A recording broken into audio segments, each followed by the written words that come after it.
Ready? There it is. Blam! Hello and welcome to Rhythm and Pixels, a video game music podcast. This is the end of season 23. Okay, right. Podcast World 23, episode 10. So 23-10. I don't know why I'm like hung up on the numbers now, but I am.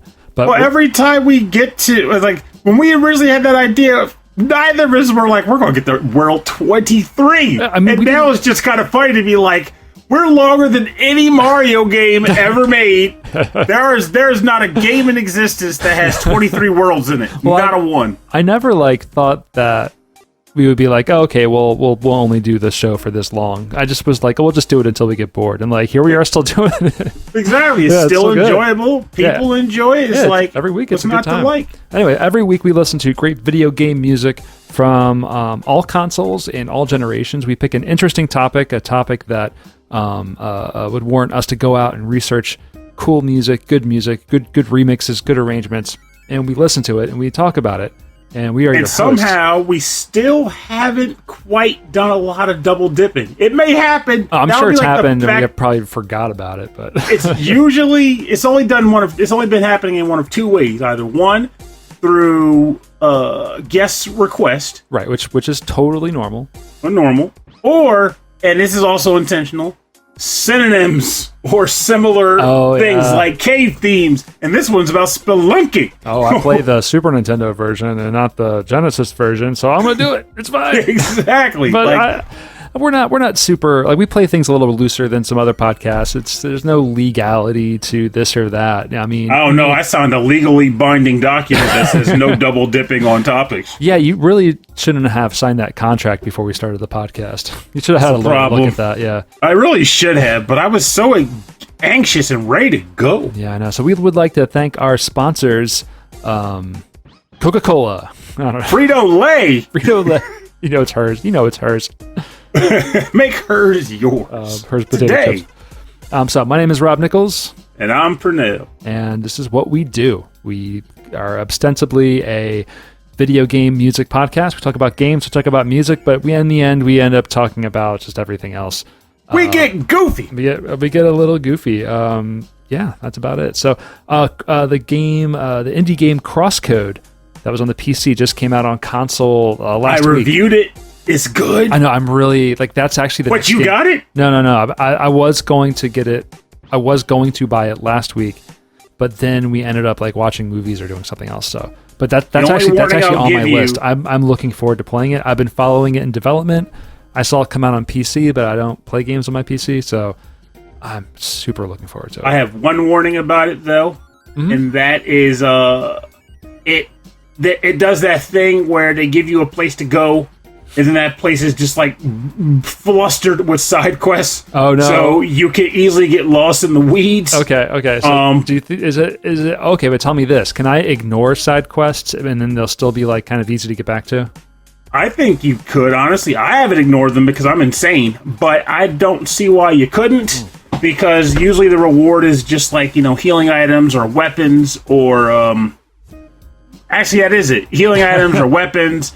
Or in experience points. So you'll do them, you'll get a little bit of like interconnected feedback, but really a lot of them you're not going to get like a lot of exposition, because again the game takes place in an MMO, so you're getting MMO-esque quests. Oh, that's funny. Okay, so it's really like, lost my cat, or it's like, I need you to collect 5 rat dingle hoppers. Yeah, exactly. Literally that. Like one quest that you get early on is find every plant that exists in the world. Oh no! Like, okay, I'll get right on that mess. I'll be right back. The saving the world can just wait a minute here. But I will say also the combat flows very well. Yeah, I'm excited about that. I heard there's a lot of good puzzles. Yeah, a lot of it involves ricocheting balls, but in and of itself, as long as they're done well, they can get a lot of mileage out of that concept. So. Yeah, eventually you also get elemental properties to those things. Worth mentioning that I wanted to say before I forget, because this is something cool. It was mentioned to me. I went on a bit of, as you already know, on a bit of a social media sabbatical. Who knows? I'm not sure if it'll be done by the time this episode drops. We'll see. But before I started that, maybe a week or so prior, I got a suggestion from a friend pertaining to a particular drink that is a beer tea, or rather a hoppy tea. Okay, now, so it's tea, but it's brewed with hops, but it's not alcoholic? Yes. Oh, interesting. Exactly. Now, is it fermented? How much? I don't know, but I'm going to guess it's fermented. Well, maybe not because it's carbonated. So, if it's carbonated, if it's carbonated, then it could still be fermented because yeast, because CO2 is a byproduct of yeast. Yeah. In that case, it may well be. So I went to look up the product. It's called like hop tea or hop tea. I'm looking it up right now too. Now, the only place in the area that sells it is across state lines, which, as you know, right now we're kind of barred from that state. So I had to do a bit of the sneaky. Let's be real, that wasn't truly sneaky. People were crossing that line in droves because they work in the state. Yeah, but nonetheless, we live in a weird place. There are 3 states that border us, all within 10 minutes of access. So, and a lot of the commerce between the different areas all come to work in this state too because of banking. So it's a weird world. They have it at Whole Foods. This sounds really good. That's where I went. I went to Whole Foods yesterday. I made a whole day out of it after getting off work. Drove just to get this stuff. I bought 4 of them. They cost like $3 each, so they're not cheap. But I was like, I want to try these things and see if they're good. And I drank one of them at work today. And how much did I like it? I just spent $75 on it. It's getting mailed to my house probably next week. Oh my gosh. But I bought a lot of this stuff. The thing about it is, like, it wasn't like crazy in the sense of like, well, it's pricey, but it wasn't like an exorbitant overcharge. It was basically slightly cheaper than what I paid at Whole Foods for individual cans. So here we go. They were at a craft brewery, and one of the founders took a month off of drinking entirely to start some healthier habits, which actually I've been doing too. And it wasn't the buzz that he missed, it was the ritual and the taste of the hops. Yes! So, that's so interesting. And that's what prompted my friend to suggest it to me, because as you might remember, I've been craving IPAs. But I haven't been drinking. Mm-hmm. And that's what happened. Like, I made a post like a week or two ago, or a couple weeks back, saying something akin to like possibly kicking beer at home again, and kicking soda even, or trying to kick soda, which for the record, that's a tough call because I ended up buying a 12-pack today. But as long as I don't drink them in mass, I'm still okay. Yeah. But we'll see. But that friend responded like, hey, well, here's something I've been drinking recently, and it's surprisingly good, and it's 0 calories. Yeah. But it's got the hoppy taste that a good IPA would have. So it's like drinking an IPA beer, but it doesn't get you drunk, and it doesn't make you fat. Though it maybe it'll bloat you. I don't know. It is still yeast or still hoppy, but I don't think it will. Well, hops are the grain is the heavy part, right? Yeah, the grain is the heavy part. The hops itself is related to cannabis plant. So it's gonna have properties that are going to kill bacteria, which is part of the reason why it's been used in beers for so long. The other reason is for the flavor, and it's supposed to be very calming. It's like chamomile, where it's like it's medicinal. It's what it was doing, because it was a very calming drink to have at work. I didn't want to chug it. I actually sipped hops it. Smell amazing, and it's blended with a bunch of different teas, like white tea and black tea, and like I think they have a chamomile one. It's just unexpected, and it's like I've had Rattlers in the past, but Rattlers are very calorie laden because they're designed to be like sweet and tasty. I want to try this. I might make a trip out and do this so that I'm not like, hey, Pernell, you got to bring one over. you honestly you should, because it's right over the line. That's what I did. Though I would still bring one over if it came down to it, but you should check it out. No, I'm gonna check it out. That sounds so perfect. That sounds so good. But brought to you by Hop Tea. Hop Tea. Go check it out. hoptea.com. I'm looking at their site and I'm thirsty. That's so perfect. That's so perfect. I should say one more thing, because I have been not like in a funk, but like kind of fighting off like depression and anxiety. Yeah. And I think I just need to like get out and do more of from what I have been doing, and I've been really missing the beach and just the sound of the waves and that whole because I don't go to the beach for the boardwalk and for like the restaurants. I go to the beach for like sand and water. Yes. So Saturday morning, we're just going to drive out at like 6, and I'm just going to sit there. I'm going to take a cooler of sandwiches. I'm just going to sit there and stare at the horizon. It's one of my favorite things to do. Hey, that's a good idea. I'm so looking forward to it. I can't knock it. I told you that. I need it. Like, I made that weird trip a week or two ago, and my sole goal was to find a lake. Yeah. I couldn't do it. I couldn't do it. Our work is like right on the Brandywine Creek, and like I was at the office the other day, and I could just smell the water, and it's just like, it's such a nostalgic, like that kind of like dirty river smell, It's such a nostalgic feeling. So yeah, I really miss it. And I use white noise to sleep at night, and I've been using ocean waves. And it's driving me crazy. Like, I have to go. I have to go jump in the ocean. There's something, I guess, this actually may just be worth saying in general for the show. This is probably something that we usually would say during, like, the Patreon part. I know, right? Yeah. It just fits, which is that I think this whole situation is hitting everyone in different ways. And, like, you might see all level of variations on the internet about how people respond to it. It's usually the extreme ends there. Mm-hmm. But as far as, like, this general discussion with people, you might have, like you just said, where it's like you miss certain comforts, like, the sound of water hitting a shore, because you used to go to the beach regularly during the summer. Some people miss dining out specifically in a robust, active environment. Yeah. Like Christy and I would go to restaurants because it's to be around crowds of people that we don't normally do, so. And like in the case, like, you get other people where it's just like they miss, I don't know, connecting with humans. Which I remember I saw a person, and it made me kind of mad. Like, someone I know actually posted the other day. He's like, it's kind of lame when you realize there's actually people out there that don't even remember it's like to hug a person or something like that. I'm like, that's me, you jerk. Yeah. That's me. But it's like, it also makes me think there's probably tons of people out there that have that same problem. And you don't even realize until, like, it happens just how something so simple had such a huge impact on you. Yeah, and I don't think people are realizing that. And the people that you talk to, you have no idea what they're going through, because everyone's kind of going through the same thing on the surface, but internally we're all dealing with it in very different ways.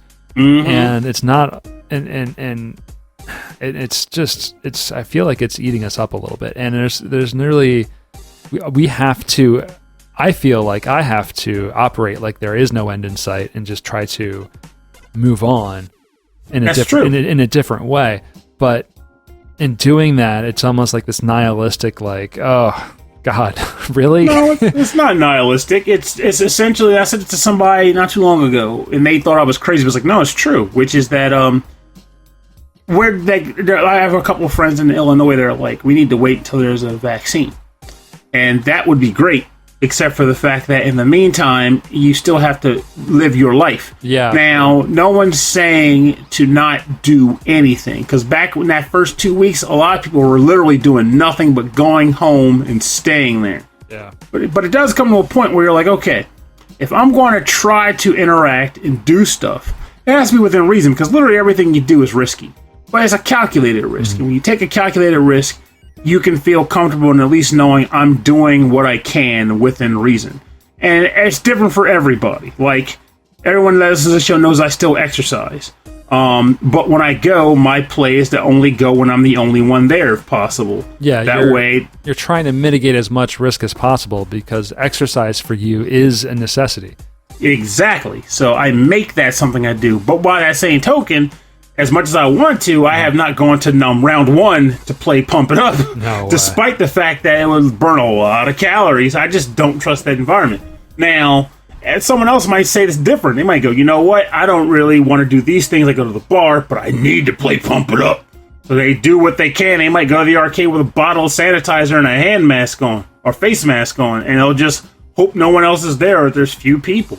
And the thing is, like, my feeling is that as long as you're doing what you can to mitigate risk and acknowledge that you're in this situation, you're going to do what you're going to do to keep your sanity. But the biggest thing to do aside from that is to be vocal and actually talk to people about what you're feeling. Don't let other people tell you that something as simple as missing a hug is stupid. Yeah, because that person is a jerk. That person should not be allowed an account on any social media platform. Exactly. Like, you should be able to discuss with friends and vent your feelings. God, that makes me angry hearing it. Yeah, it's amazing. Like, there's a lot of people there are a number of people that I know personally that are just genuinely toxic right now, like horribly toxic. And if I have them in my network, I know other people have them in their networks too. And if it's not in their network, they're probably just exposed to them by general interaction because they're out there, which is all the more reason why we all need to be able to discuss and converse and vent to people we care about and be able to talk about it. Because if you keep it all bottled up because you're trying to maintain some sort of social norm, you're gonna lose your freaking mind. Yes. Because that's the kind of atmosphere we've got right now. It is very The End Remember came first this year. Yeah. That's funny. So yeah, let me silence you now. No, I'm kidding. Our topic this week is games that we would like to see make a comeback with a sequel. Now, I got a little bit... a reboot. Yes. Because we are living in a world where games that we loved have been getting reboots for the past how many years now? And it's like the golden age of reboots. I don't know if that's like an oxymoron. It kind of makes sense because you figure the reason why. I mean, a lot of people say they miss IP, like new IPs, but we're getting those too. So it's not like we're missing anything. We got a new Streets of Rage. Like that's unheard of. But these are games that we really want to see come back. And I tried to choose games that there's no like analog for. That like the like I would really want a new Symphony of the Night, but there is a Bloodstained, Yeah, like I tried something like that too, and to an extent I pulled it off, but there's a few where it's like I chose the game because of like personal concepts related to the game. Okay, that's good. Yeah, I really had to dig deep of like, what do I really love? What did I really love? I would love to see like another one or like a really like high def version of that. And you know what, Pernell? This is an even numbered episode, so I'm starting it off with something I know you're gonna love. And I'm wondering if you even picked from this game. This is Twinkle Star Sprites. I did not. Yeah, but wouldn't it be great if there was a new Twinkle Star Sprites or a game like that? Well, we can discuss that when we come back. From your pick. So this is for the Neo Geo, composed by Takao Oshima, and this is Love So, the radioactive mix, which is Sky Stage 2.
I know, right? Yeah, but this breakdown's so good. This section right here, it's so good.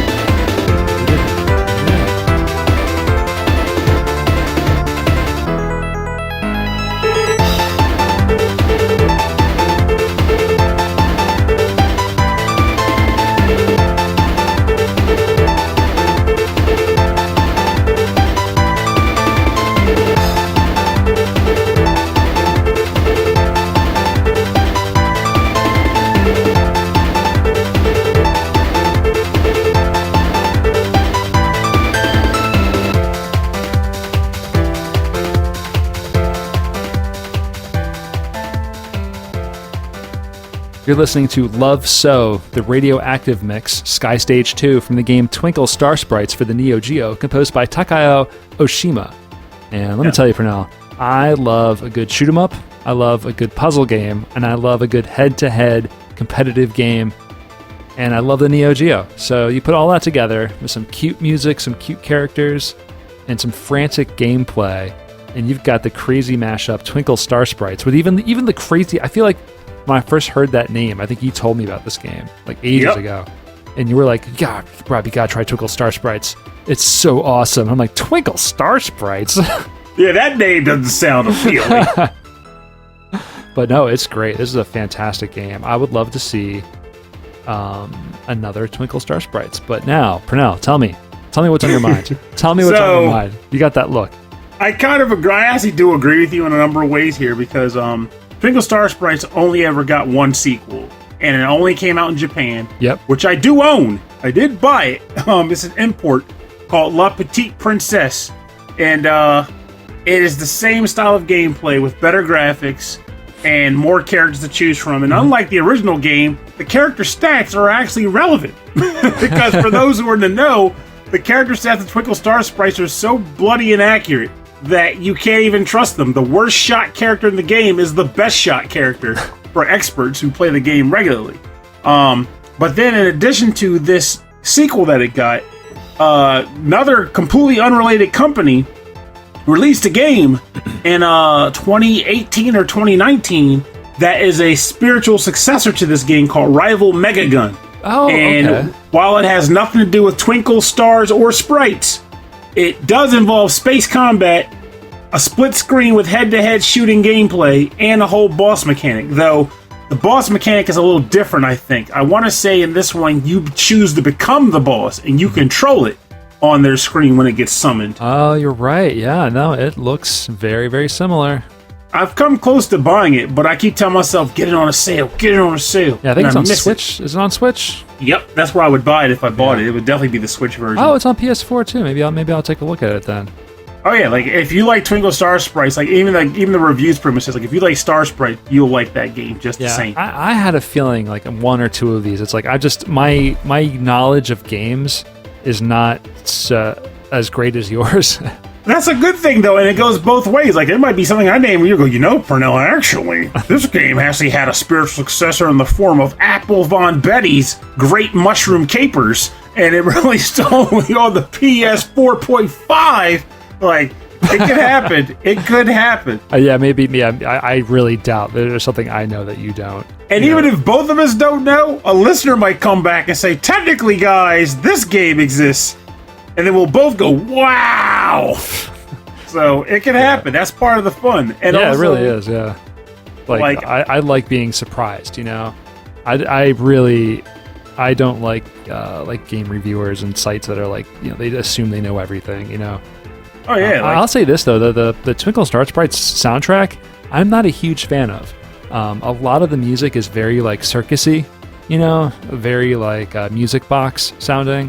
So, but some of the Stage 2 remixes, which I think are all by this one composer, they're so fun. They're poppy. They remind me of, 90s Japanese dance music.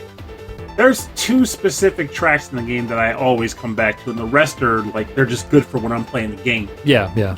And it's the forest place, the forest locale, and there's a sort of fairy tale stage where the music is actually no, the ice stage, which I already picked in the show. The one we picked way back when in 2017. Yeah, those two levels have a great I'll listen to them in the car sound to them. But the rest is still good, but it's more I'll listen to it in the game if I'm choosing. But of course, if it turned up in the roulette of tracks, I'm not going to shut it down either. It's still a jimmer. It's so good. All right, but so, Pernell, what do you have for your first track?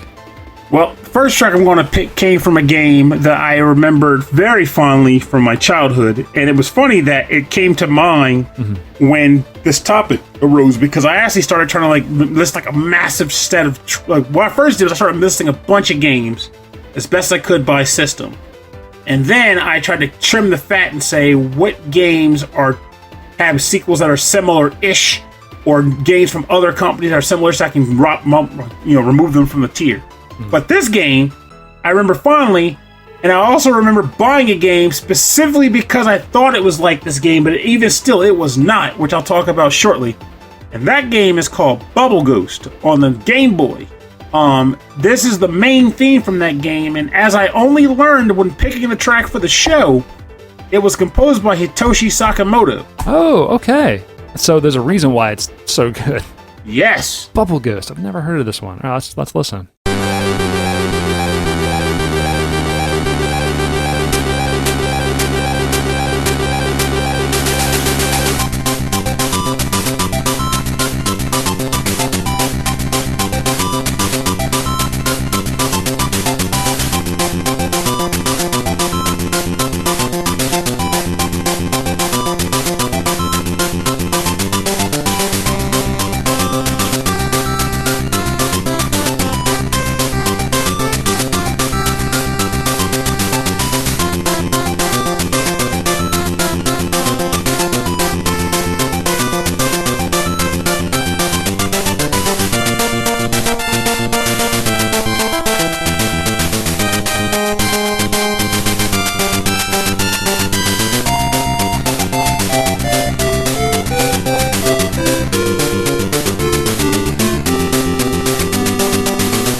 Welcome back. You're listening to the main theme from the game Bubble Ghost on the Nintendo Game Boy, produced by Hitoshi Sakimoto.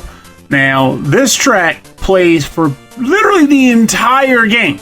Like, it just plays from beginning to end till you're done playing it, and you never get tired of it because it's that freaking good.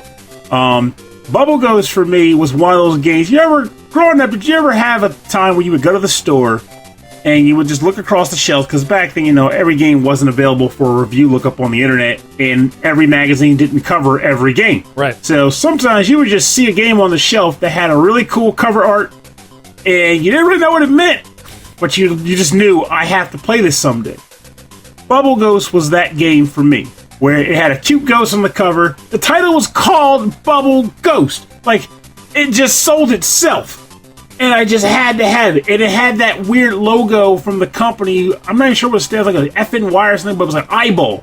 It was just a... I'll look that up. It's the logo, the manufacturer of the logo was just a big eyeball. And all those things stuck out to me. And I was like, I have to get this game. And I would beg my mom. And it took months of this before eventually one day she said, "You've been really good at school, Purnell. You haven't been a pain in my butt.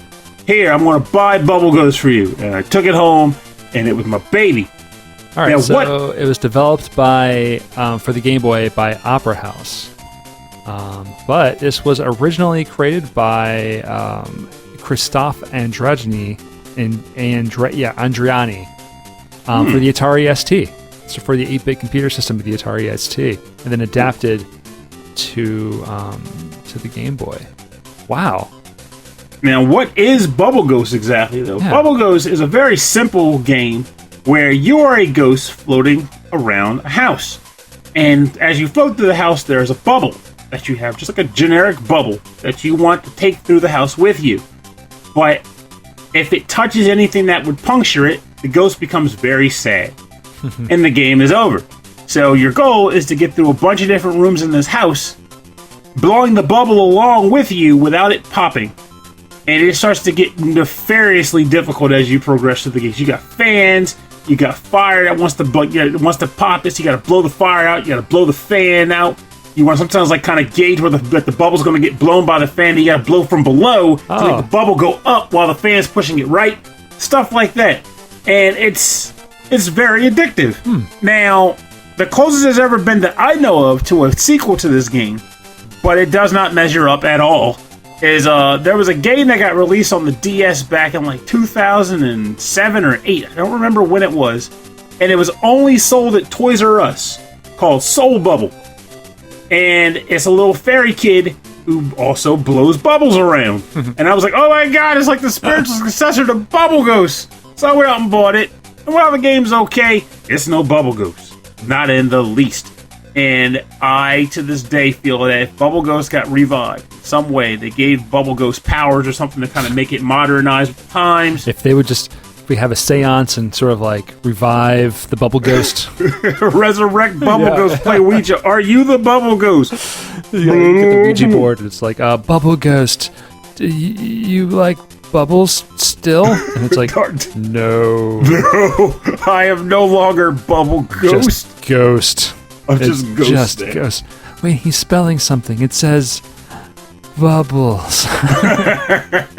But it's so good. The music is good. It's the experience is good. The music sounds like so much more than the Game Boy. Like there's so many voices coming out of this thing. It sounds really interesting. I feel as though anybody, to this day even, if you went back and found like a Game Boy emulator and put this in, I think it would still be enjoyable. Yeah, like, it still works. I'm going to look up some gameplay in a minute. But for now, we're going to listen to... Now, there have been fighting games, so many fighting games released. But there has not been a new game in the Vampire Savior series. That is true. Now, I think the last time Vampire Savior have made it into other titles, but it's usually like just Morrigan, or whatever. But there has not been a full Vampire Savior game. I want to say the last time I saw a Darksider or Vampire Savior character in a game may well have even been Cross Edge. Has there been anything since then? Cross Edge was on the PS3 in like 2008. I think Morrigan... No, because last time Morrigan was out... Wait, was she in Ultimate Marvel Capcom 3? I don't think so. Actually, I don't think so. But she was definitely in... No, she was in Marvel Capcom 3, but not in whatever the newest one was called. Which was, I think it's just Ultimate Marvel. I don't know. No one played it. Poor game. It had Phoenix Wright in it. People should have played it. Oh, that one. Yeah, that one they played. The one after that. The Marvel one. There was one after that? Oh, the one that had, like... All the stones. The Battle of the Stones. But, no, because at the same time, the Dragon Ball fighting game came out. People who played those types of games loved that to death, and that was it. But that's something else. This is all about Vampire Savior. This is a song from Darkstalkers 3, which is Vampire Savior. And it is the Concrete Cave. It is John Talbain's and Gallen's stage. This is composed by Takayuki Iwai.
Come on, y'all. It's Vampire Savior time. Let's go. Alright.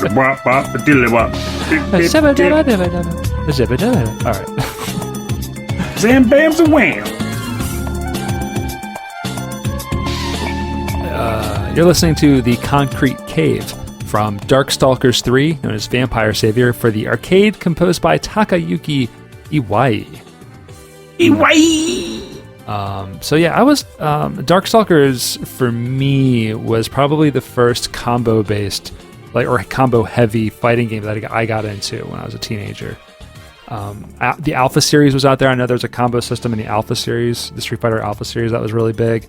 And I think at the same time, even like Marvel superheroes or those kinds of or Street Fighter versus Marvel, those were out, but I never really got into those. But for some reason, something about the Darkstalkers characters and the speed of the game and just everything about it really clicked with me, and I really enjoyed it. I think I was 15 or 16. I used to go to the Concord Mall and play it at the arcade there. Funny thing with that game is that I barely did anything with the game proper. I mostly remember it for the really bad cartoon that it got at one point. Oh, did it get a cartoon? It had a cartoon. It was just called the Darkstalkers. Was it like an anime, or was it like No, America. I mean, really? It may have gotten an anime too, but it had an American cartoon. Oh my gosh. I am remembering now. Because it was like Morgan was like evil in that cartoon, I think. Oh, this Felicia was good. It was one of those typical cartoons where they grouped a bunch of them into like the good side, and then a group of them into the bad side, and they were fighting for like basic control of like the human world or something. And because like for example, they had the Rockstar guy. You remember the zombie who was actually a rocker? Mm-hmm. They had him in there, but he had like this like British like Britpop, this Brit rock star voice like, "Hey baby, I'm gonna play a real mean number for you." That's the kind of stuff he would say before getting into a fight on the show. It was hysterical. This artwork is so bad. I'm looking at this now. It is just so weirdly bad. It was a trip. I'm actually saving it. It had John Talbain in it. I think John Talbain was good in the cartoon. Yeah. The Frankenstein character, I believe he was good in the cartoon. Morgan's the one that's throwing me off. I want to say Morgan was like maybe even a bit in the middle. I don't know. Again, she's drawn really poorly. The main villain though was Dimitri. Dimitri was always like the main villain, right? I think later on they had that Judah guy, and I only know about him because of Cross Edge. My gosh. Or not that Judah, Jeddah. But I mean, I think I'm not alone. I feel like a lot of people in the fighting game community really think fondly on these characters and the gameplay and just how different it was. Queen Bee was awesome. She had that one attack where she turned her hand into like a freaking beehive and she fired a cannon of bees at people. That was legit. There was some crazy stuff in this game. What was it? The Baby Bonnie Hood. Yeah, BB Hood, man. She was awesome in Marvel vs. Capcom, the first one. I had to read to learn that she's actually like a psychotic bounty hunter. Like they made her cute in the games except for when she pulled her guns out. Yeah. But I assumed she was just like a cute kid who just knew how to throw down. But actually she was psychotic, and the cute aspect was like a front. Oh my gosh, this is so. Oh my God. I'm still looking at the cartoon. The cartoon is so bad. If you're listening to this and you're in front of a computer, just image Google search Darkstalkers cartoon. It's very funny to me. But anyway, it's cool. I think they tried to like really capitalize on like the horror in the game, the horror element of what it could be, and a lot of the stage backgrounds are really cool and really creepy. But it's just a really solid fighting game with really good mechanics. I feel that Capcom really expanded on these ideas with their future games. So it makes me sad in a way that we have like that they got this like Capcom specifically, mind you, had this like they revived fighting games that with Street Fighter 4 popping up, and they stuck with that by releasing Street Fighter 5. But they didn't think to say, if we did it with Street Fighter, we could resurrect some of our other fighting game properties too. People clearly want them. And I feel like they could even release them in a way that they would stand apart from Arc System Works stuff. I think they could totally do it. I think they could. But although if Arc System Works got involved, I think it would be way better than... No, they got involved, but then actually did the animation like the US cartoon show. Oh, cripes. That'd be like Street Fighter the movie, the game. Oh, that'd be really funny. Darkstalkers, the cartoon, the game. I could just keep looking at this weird artwork all day. So, Pernell, what's your next track? Well, I'm going to pick from a game that is a fair bit more recent than the first game I chose, but I still feel like this belongs on the list for a specific reason, which I'll talk about when it gets time. That game is called Dokapon Kingdom for the Nintendo Wii. Oh, yeah. And this is the Overlord Riko Hell Battle theme. And it's composed by, I wrote down, Shigeki Hayashi, which I only was able to find because I actually dug the manual out. Oh, really? Yep. Oh, wow. There's no, like, online credits or anything like that? Not that I could find. I'm sure it's out there in some archive that I couldn't unearth, but... Or like on a Japanese site that we'll just never be able to... Oh, that's parse. true. Yeah.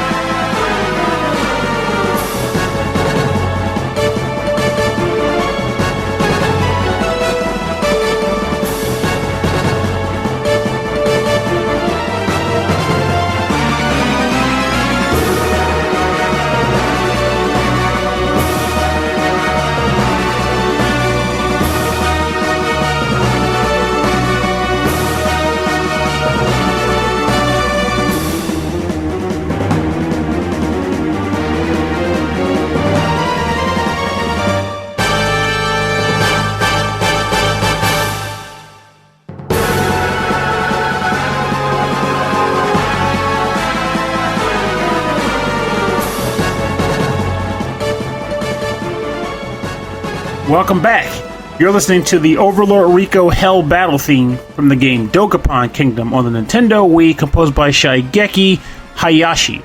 Now, what is Dokapon Kingdom exactly? Well, Dokapon Kingdom is a board game. Webster's Dictionary defines Dokapon Kingdom a series of kingdoms of municipalities interconnected by an archipelago. Dokapon Kingdom is a board game and it's an RPG combined into one. Now, you might be saying, one, why would a board game have a final boss theme, which is what this is? Two, board games, Pernell, there's nothing unique about those. There's tons of digital board games out there. Well, the reason why I would pick this game for this particular episode is that I can't think of another digital board game that functions in a way that this one does. Now, I would love to see it get some improvements if they brought it back in ways that makes the game more, less chance focused, though the chance that it does have is still pretty legit when it factors in. Yeah. But I would like at least some of the battles that have more focus. But the idea of this game was that everyone had the same goal, but the board that you played on was a literal world map, like an RPG world map, and everyone could progress at their own pace. They go in their own direction. They can advance their stats how they want. They can get class changes, fight battles, go for whatever basically the objects of the game to eventually fight the final boss. You can pursue those in your own pace. There are dungeons on the board that you can pursue, and you can attack the other players and screw up their quests. And the thing about it, for better or worse, because this is the reason why I've never finished a game, is that it is ridiculously long, just like an RPG. Like, you will be playing this game for multiple days. You'll save your file, get all your friends back together to resume your board game, and you keep at it until maybe someday someone wins the game. And I think to this day, one of my favorite elements of the game that exists is that, and I can't think of too many other games, both digital and physical, that do this. Really? Where you get to a point where you can be in last place and you're like, okay, there's no possible way I can come back. I'm just boned here. Now, in normal board games, you typically have that guy that ends up becoming the kingmaker. Like, what, screw it, I can't win, so I'm going to help this guy win. But in Dokapon Kingdom, they give you a place on the map that you can personally go to. You can work your way there. And when you get there, a demon shows up and he says, if you give me everything you have, basically purge yourself, I will give you ultimate power for 6 turns. And for those 6 turns, your sole purpose is to screw everybody. And I mean screw them royally. You can destroy their equipment, you can make them lose levels, you can sabotage their battles, you get all this crazy stuff you're capable of doing, and no one at the table will like you ever again. I love it so much. Yeah, it'll probably extend the game even more. Oh my god, which is already so long. I know more about this game because they played it on Game Grumps, and they couldn't get far because Danny didn't know how to play, and it was just so funny seeing him get frustrated, just getting like every turn, just getting boned. It was so funny. Because like the combat is painful. Like they made like an hour, and that was it. And I can believe it too, because like the combat's like rock paper scissors apparently. Like it's exactly. Like, yeah, it's like you're gonna. It's nice. It's simplified, but I mean, it really comes down to just knowing and being prepared ahead of time. And if you don't, you can't even be prepared. Yeah. Like you literally can't. Like you show up, you fight an enemy, and unless the enemy is in the game known to use a very specific attack every turn or something, or have a pattern, you will have crazy cool stats from having good equipment and still be stuck. Like, if I didn't guess rock, paper, or scissors correctly, this guy could still wreck my face. So you're just kind of in this bind where it's like, no matter how powerful you are, you can mitigate losses, but you can still lose due to luck. Yeah. The higher your stats, the quicker you'll win. Like this, for example, it's like an enemy in Final Fantasy that just like confuses everybody. It's the Great Marlborough, right? That. Yeah. Like, no matter how prepared you are, if you run into this thing, there's no way out of it. Yep. Now, let's say, for example, you show up at the fight and your attack is obscenely high, like 500 attack power, right? And the enemy has like 20. So, what that basically says is that for every time you lose a matchup, he'll do damage to you, but it'll be like a trickle. So you're like, okay, I'm just going to take a while. I can keep losing these encounters until I eventually beat him. Knowing that when you finally connect, you're going to hurt the living daylights out of this guy and possibly beat him. But due to the nature of the beast, you still could just find yourself stuck in combat, hoping to finally connect the shot. So it's but you could drag out the game just a little bit longer.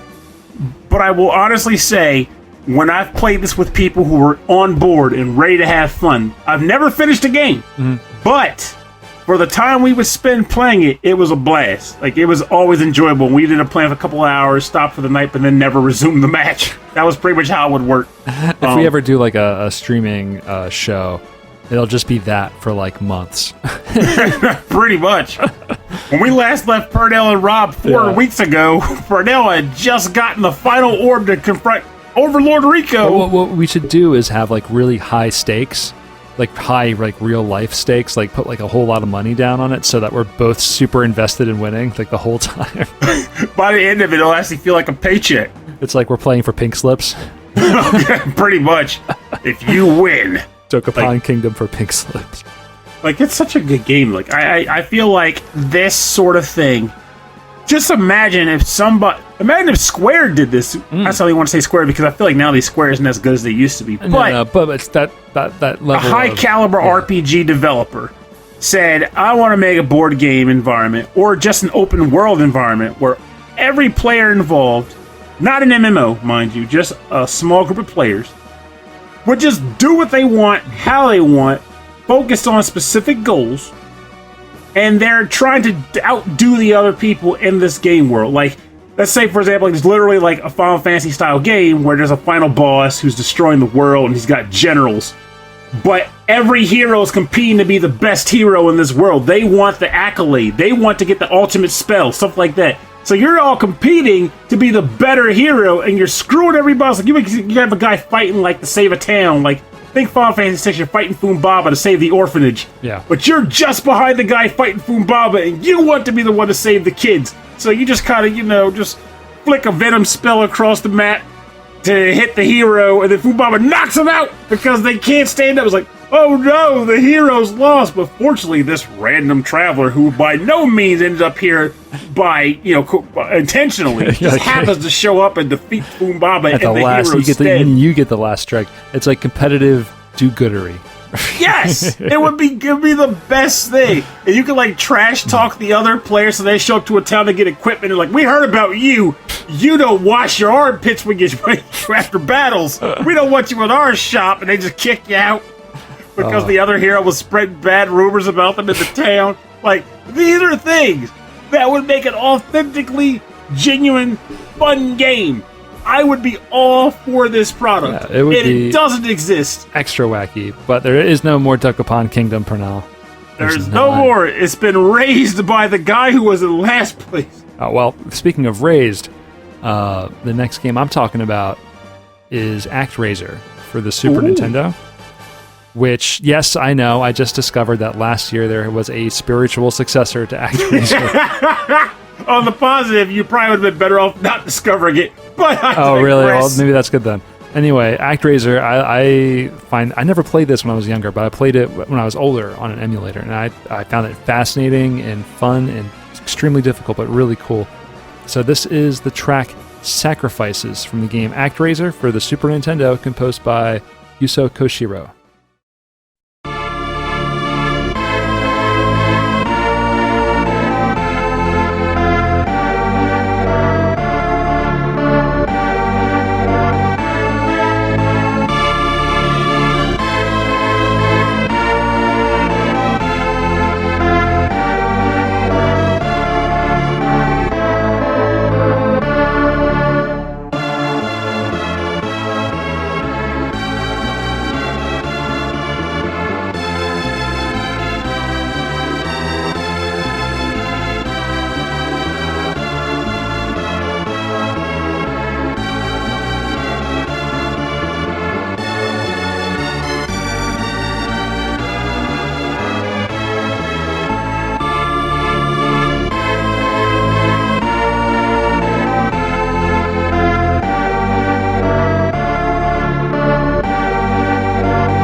Is Sacrifices from the game Actraiser for the Super Nintendo and composed by Yuzo Koshiro. And Actraiser I find fascinating with its religious themes and its kind of side-scrolling action, but then also the overworld in which you're kind of playing God and you're fighting off demons and trying to protect villages and trying to do good for the people in that village, in that world, you know. So that's something I would love to see done maybe on a grander scale or brought back. It looks like it was attempted by a Chilean company that did they developed Rock of Ages, and so it's called Soul Seraph. And that came out. And they actually got Yuzo Koshiro to come back and do the music. No kidding, yeah. So that came out last year, 2019. I did not know that. So I don't know anything about it. I see some screens, but I didn't watch any gameplay. You said it's probably better off I didn't know about it? Yeah, because while I didn't hate the game, it definitely generated mixed opinions from me, and this is coming from a guy who wasn't particularly invested in Actraiser, because I only first played Actraiser in the 2010s. Okay, so it's pretty similar in that way. Yes. Yeah. So the way Soul Seraph works is similar in scope, where you start the game out, you're an angel, you get beamed down to a 2D plane, and you're fighting monsters as you scroll from left to right. But some levels will actually have an actual stage to explore, and other areas will just be, here's a bit of an arena, enemies spawn, and you kill them all, and it's done. And then once that's done, you are introduced to like maybe the one or two living people in the world you're in at the time, because there's multiple areas you go to in this game. Okay. And they'll be having a conversation. They might be discussing like religious tone. They might be discussing like, how do we get this world back up and running, blah, blah, blah. And then you're tasked with giving them like inspiration and insight, and then helping them build their communities up. And as this is all happening, there are like different spots on the map that have like dark clouds over them. And these dark clouds likely are hiding like monster spawn points or enemy nests. So your goal is to build towers, because monsters will be coming from those spawning points or those dark cloud areas, and trying to raise the town that you are building. So you have towers that are set up that keeps the monsters at bay as they're walking. It's like a tower defense game. Yeah. And then ultimately you're trying to eventually reveal where within the dark haze cloud areas the enemy bases are, so that you can then do the angel thing where you beam down and fight, defeat the enemies there, and then ultimately purge the land of evil, and then move on to the next zone. See, I love that idea of mixing that kind of interesting overworld aspect to it, where like you're helping the people, but kind of like they believe it's indirect and they're praying to you as a deity. and then going down and actually battling the monsters, and that becomes an action game. It's a cool way to piece that game together like that. But I never played the second one, and from what I understand, the second Actraiser didn't have that overworld at all. It was just side-scrolling. Yeah, it was very actiony. I remember like Matt was the one that was telling me about it back then. He's like, yeah, it wasn't what it was cracked up to be, but the first game is still bread and butter. It's good. Yeah, it's really cool. And again, the soundtrack is fantastic. Yuzo Koshiro, showing off of his kind of classical, kind of medieval style chops that I feel like he's kind of, the music of this game really brings back the memories of Ys and his work in the old Falcom days. Oh yeah. It's some sweet tomatoes. Yeah. All right, so what's your final track? So my last track comes from the game Alundra on the PlayStation 1. And the game track title is called The One Who Hates Man. And it's composed by Kohei Tanaka.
Welcome back.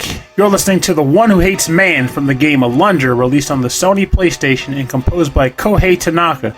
And it's actually kind of funny that you mentioned Actraiser before this, because Alundra had a similar problem where it had a sequel that followed it called Alundra 2 that plays literally nothing like Alundra 1. It was only by name that it was a sequel, and it was an abomination. Probably would have been great if it was its own game, but since it followed this masterpiece, it just sucked. But Alundra, this is another case of why would you pick Alundra, Purnell? This clearly looks like a game that just was taking influence from Zelda, and that's been done to death. Yeah, it is a overhead style kind of action adventure. What made it so special, Purnell? So there's two reasons for that for me. One, this game plays a lot like a game that I've beloved on the Sega Genesis called Landstalker, where it's very puzzle heavy. And when I say puzzle heavy, I don't mean like Zelda where it's like push a bunch of blocks. There's a lot of them, so it's heavy, right? No, I mean puzzle heavy as in you are actually likely to get stuck trying to solve some of them. Something that's actually kind of rare in games like this, in my opinion. And to this day, I think they're more rare than they were back then. And the other reason why I love this game and wanted to reference it so much is because I like the idea that it presented as a whole, which is that your main character is able to traverse dreams of other NPCs in the world that you're inhabiting. Now, someone might listen to that and go, well, Pernell, you have games like Persona now, where you go into cognitive realities based on other people's thoughts. I'm like, it's not the same thing. Because, one, those are just, corridor dungeon crawls that don't really truly get a sense of impression for the world that you're in. It's just, here's some background images to say I'm in a bathhouse, but you're only just going down corridors, nothing special there. But the other element is that, unlike in those games, this is a dream world based around someone who's actually aware that they're dreaming and they're in it. Like, there's a dream version of them in that world that you're trying to protect that goes into that happens in a way beyond what you get in like Persona's saving of the cognitive self. So, for example, this track that plays. Yeah. This is a pretty heavy, like sounds like a big evil monster. Oh, it is. So, the main concept of the game is that your guy is on this island. He's able to walk in the dreams, and he happens to arrive coincidentally around the time where people that live on the island are succumbing to Freddy Krueger-esque deaths from their dreams. They go to sleep, and sometimes they don't wake up. They're being menaced and eventually killed in their dreams. You start going to their dreams, and you come to realize there's actually a monster that is slowly gaining more power, that is killing these people and draining their essence to become even more powerful. So, when you start hearing this track, this is when that monster's become that much more powerful, and now he's actually trying to eat them in the dreams. So while you're fighting the boss, you're also trying to prevent the boss from killing the person in the dream itself. So you're fighting the battle on two fronts. You're actually trying to damage it and not die yourself, but you're also trying to prevent the monster from eating the person inside the dream. Because if he eats the person, the game's immediately over. So it's a very menacing thing because it's actually really tense when you're fighting these things. Fighting this guy. And it's actually a very melancholy game because it's not the game ultimately has a happy ending. But it seems pretty it stays in the darkness, right? Yeah, you take a lot of hits before it's over. Like you'll go into a person's dream, and if it was like a Nintendo Zelda game, you generally expect to have happy ending results at the end, but you don't know what's going to happen. You might go to the dream world to try to do something, and you fail. You can fail in this game, and then people die when you fail. And that results in a very melancholy outcome, but then the game has to go on. But without spoiling it, you don't know who's going to live and who's going to die until it happens. And that's actually kind of a cool element to the game, because it actually makes you feel like you're trying to do something, and you don't know how it's going to play out. Yeah, it's like going into a movie. You don't, like sometimes like you kind of know, like, oh, of course these such and such characters are going to survive, or they're going to win, save the day, but sometimes you just don't know, and so it creates that much more of a tension, you get more suspense. Or in my case, the black character, he's totally going to die, and then out of nowhere, the one guy's like, oh my god, he's going to make it! He's going to make it! And you get all excited. Yeah, the like, last second. Nope. Nope, they got him. Snap. Like, nope.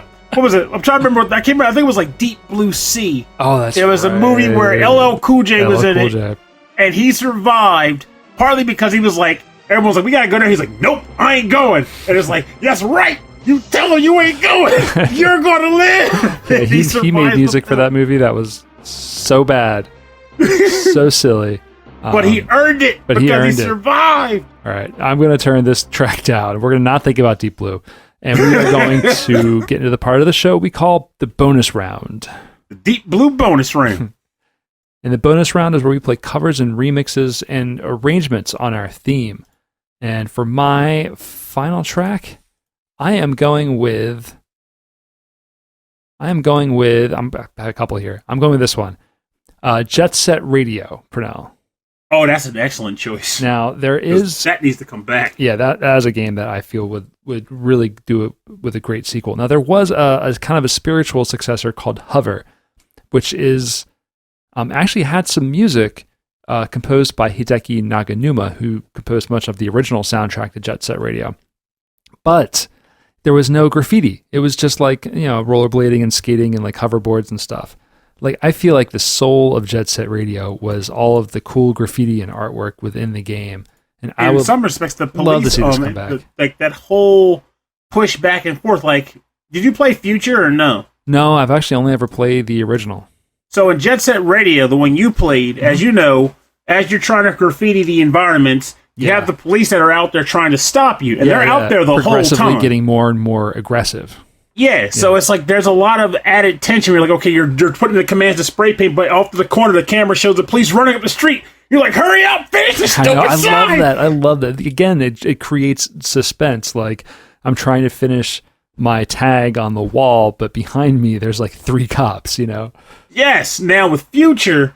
While Future did a great deal of improvement on the city traversal and skating around town and stuff, they relegated all the police encounters to like boss battles. Mm-hmm. So like you'd be like in an arena fighting a bunch of officers, and then when you've defeated them, they let you move on. And I'm like, that's not the game though. No, I mean, like I can see it simplifying the game because it actually made it very complicated to learn and to get through, which it made Jet Set Radio very difficult. But like, I think that simplifies it in the worst way.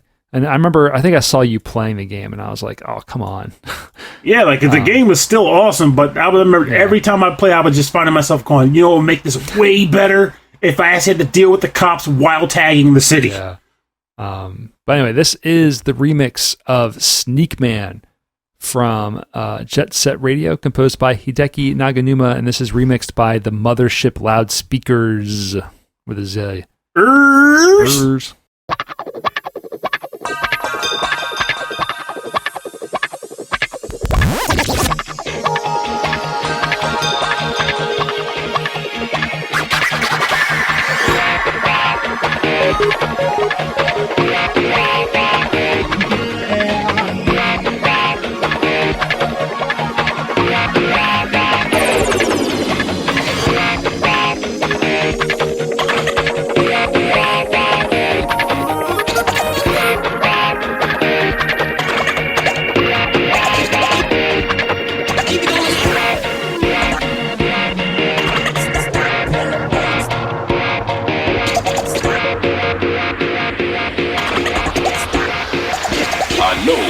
Dig this.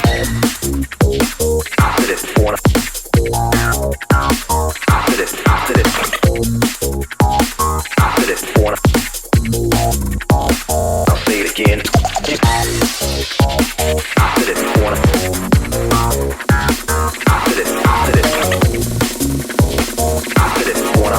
What's going on? What's going on? Keep it going there. I'll say it again, say it again, say it again, say it again. Say it again, say it again, say it again.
until it goes away. People think it's almost the biggest goddamn meme on the planet. Spinning is the most degenerate act man has ever come up with.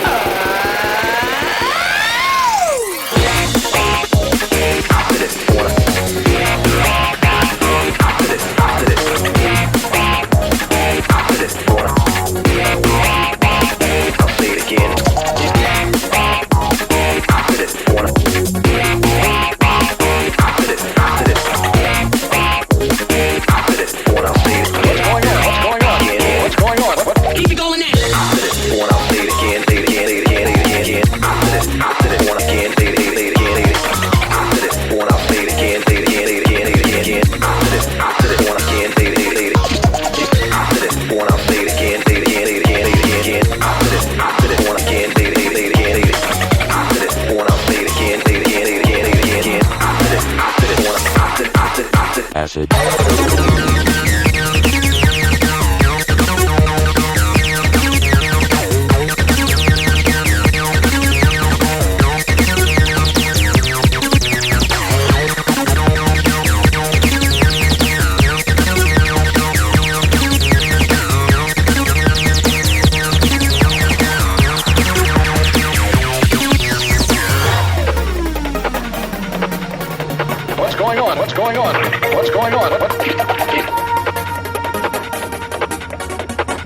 What's going on?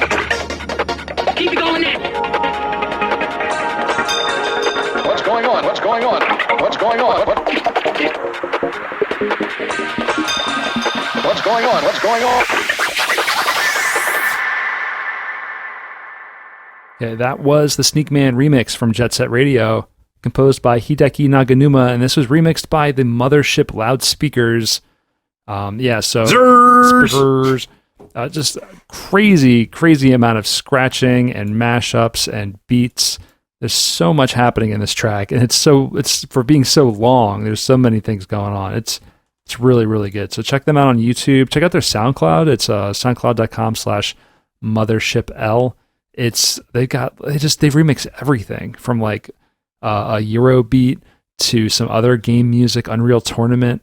It's really cool. So I don't know if they've done anything quite recently. They kind of stopped about a year ago. So maybe they just stopped on SoundCloud, but they've got a lot of really cool stuff out there. So who knows, on the positive, maybe that'll be like them coming back like a year from now. Like, we had like 5 tracks we just cut, but we were waiting for the right time to release them, and here we are. We heard our song on your podcast, and we thought we got to get back in the game. Oh, that would be sweet. All right, Pernell, what's your bonus round pick? I think this is going to be another example of something that you're going to hear and go, why this, Pernell? But I can explain that too, because I have a reason for everything I do, except for that thing I did.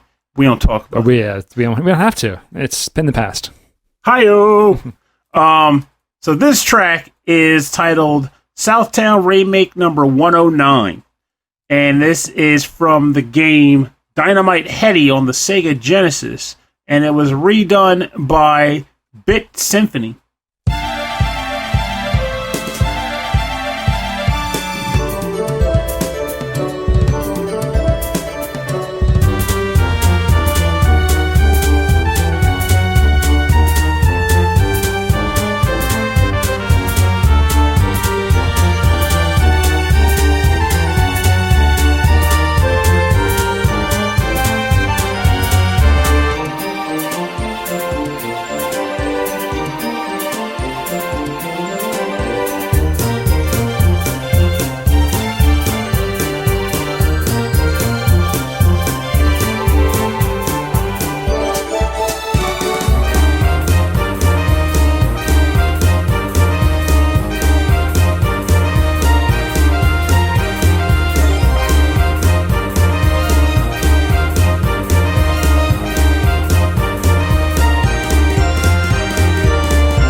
Welcome back. You were just listening to the Southtown remake number 109 from the game Dynamite Headdy, composed, or rather redone, orchestrated by BitSymphony.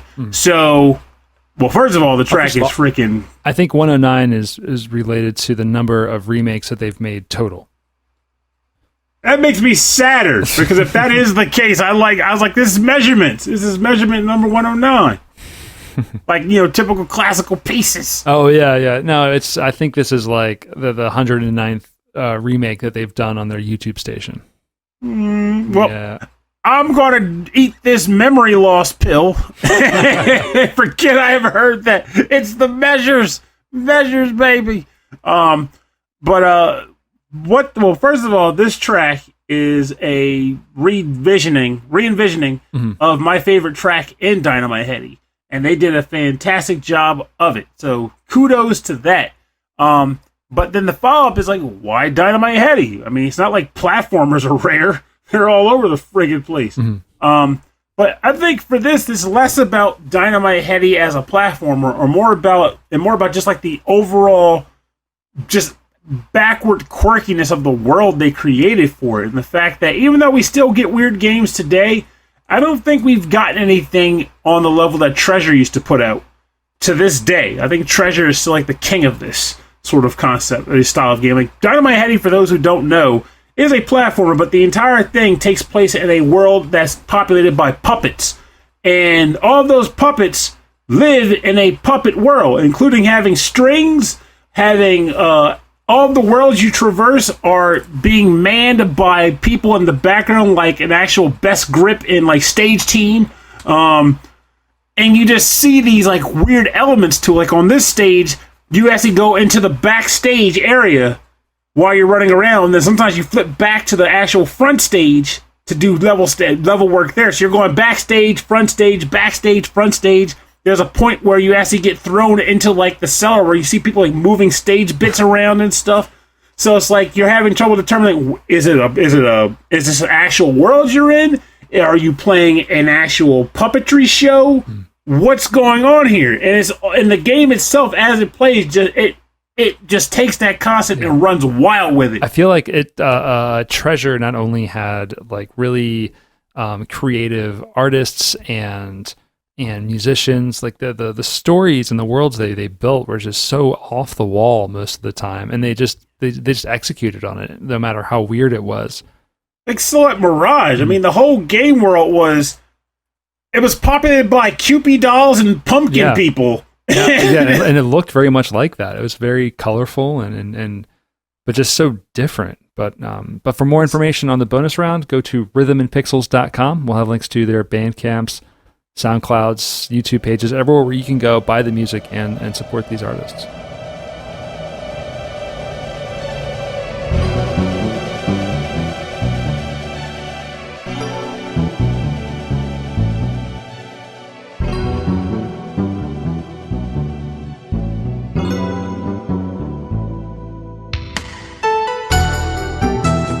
All right, thank you for joining us on episode 23-10 of Rhythm and Pixels.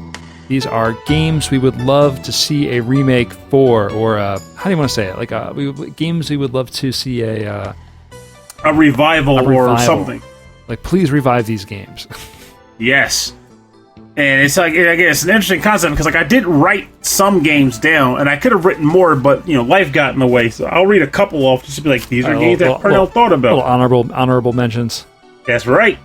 Got Crystallis, Cyber Base Wars, Bugs Bunny's Crazy Castle, Flash of Demon Head, Little Nemo the Dream Master, Guardian Legend, Splash Lake, Marvel Land, Legacy of the Wizard, Wario's Woods, Money Idol Exchanger. Oh, yes. Yeah. Motocross Maniacs, though I know that we have Trials. Trials is not Motocross Maniacs. Lords of Thunder. Yes, I know we have shooters, but no, they don't play like Lords of Thunder play. And in Marvel Land, which is more so because of the whole boss battles being done by way of weird amusement park games as opposed to just like the typical boss battle. And the entire game is an amusement park, which is cool in and of itself. And that's where I stopped before I was like, crap, I gotta get back to work. or they're going to see me writing games down on this notepad. I found this actually difficult because in the beginning I was like thinking about what I liked and then immediately thinking of, oh yeah, they did a remake, or oh yeah, they revived it with this such and such. But once I really got into it, I started to find some more ideas and just I was like, oh, of course, I love this stuff. There's great music already out there. Should be not so bad. But I knew that you were going to have like a list as the length of your very long arm. And the funny thing about this is that it made for a lot of fun in the sense of, we always talk about, games not quite like they used to be, stuff like that. We have those dialogues. And we talk about games that we do want to see come back. But like you mentioned at the beginning of the show, a lot of those games are coming back. Like last year, we could have put Streets of Rage on this. Yeah. Even though there are other beat-em-ups, we could be like, there's no Streets of Rage, though. But now there is. But they don't play like Final Fight. We haven't had a Final Fight in a while. Yeah, you got Final Fight in a while. But like, when you really get to the core of it, it's not just, I miss this universe. But you're saying, I miss this style of gameplay. Or I miss this play style. It's very little left that isn't being revisited or given like a revival treatment or something like that. Like there are things, yes, but I think there's less of it than we would think if we went back and looked at it. Yeah, I think the longer, the later it gets, the more time passes, the more we're going to see revivals and like spiritual successors to certain things, maybe even to the ones we've talked about today. That would be freaking legit. Yeah. Give me another Bubble Goat! I don't know if we're going to get another Bubble Goat for now. It could happen, Nick. Even call it Bubble Goat, like you said. Be like, hey, he's a goat. He can't fly unless you get the jetpack accessory. Oh, I said goat. I meant to say ghost. I said goat. But now I want Bubble Goat. So it's good that you said that. Anyway, so there you go. Combine the two. Anyway, if there's any games you would like to see remade, or if you have any track suggestions or topic suggestions, we're always looking for new topic suggestions. Please send us an email. rhythmandpixels@hotmail.com. And if you'd like more information about our show, full track listings from all of our episodes, and access to all of our episodes, go to our website, rhythmandpixels.com. At our website, we have links to our Discord server. You can go there and chat with us and chat with some other people there. Links to our YouTube page, where we have a 24/7 radio stream playing nothing but 8-bit and 16-bit classics and lots of deep cuts. So that's a really fun radio station there. You can also check us out on Facebook and Instagram and Twitter. It's Rhythm and Pixels. Just look us up, all one word. It'll come up there. We have a group in Facebook called Rhythm and Pixels Chat. That's always a lot of fun. We'll hang out there and talk. And if you'd like to support the show, go to patreon.com/rhythmandpixels. There you get access to a prequel episode every week and a live streamed recorded episode. So you can get to sit over the live stream. Pernell and I record the show, and you can hang out with us and chat. And we'll crack jokes with each other. It's actually a lot of fun. Our July live stream will actually be at the beginning of August, just because I'm having some work done in the house and my internet's going to be out for a little while. So August 6th, which is a Thursday, is going to be our live streamed episode, and all of that information will be on Patreon. And at the end of every episode, we like to thank our Patreon members. So we thank That Nick Walker, The Last Rican, Mike Myers, Sonic Medley, Taco. I just like saying Taco. Taco, yeah! Harold Howard, Dave Taylor, Reinhard Selkova, Andreas Milberg, Dan Loughton, Phantom Jest, Steve Miller, The Autistic Gamer 89, Cameron Worma, Christopher Shenstrom, Bobby Arson from One Up Funk, Wicked Sephiroth, Carlos from the Heroes 3 podcast, Michael Bridgewater from the Forever Sound Version VGM podcast, but now he's doing much more demo scene music on the Commodore 64 and now on the Game Boy. He's got some amazing arrangements coming out there. You got to check that out. And Brian Pitt.